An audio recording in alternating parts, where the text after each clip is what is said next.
qisqa ma'lumot va yana bitta iltimos. Iltimos bilasizlar, bitta like bosib tarqatib yuborasizlar videoni.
Assalomu alaykum hammaga.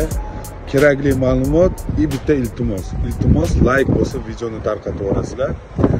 Aka-ukalarim, kecha bugun Moskva, Peter hamma yoqda reyd kuchayapti. Ko'ryapmiz hammamiz bu narsani ijtimoiy tarmoqlarda, har xil kanallarda chiqyapti.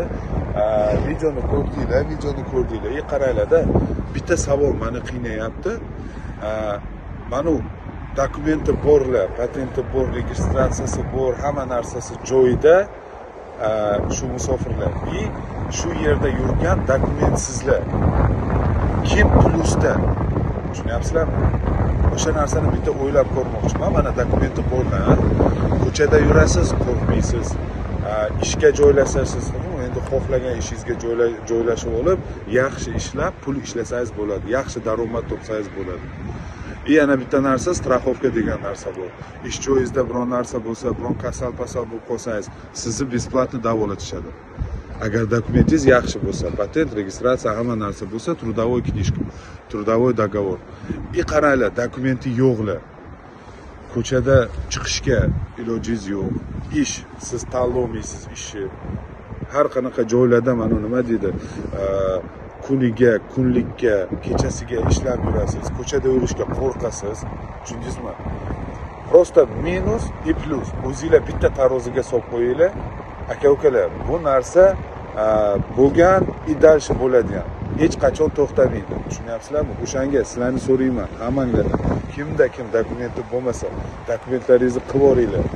O'zingiz o'ylab ko'ring, plus и minus. Kim yaxshi yashayapti?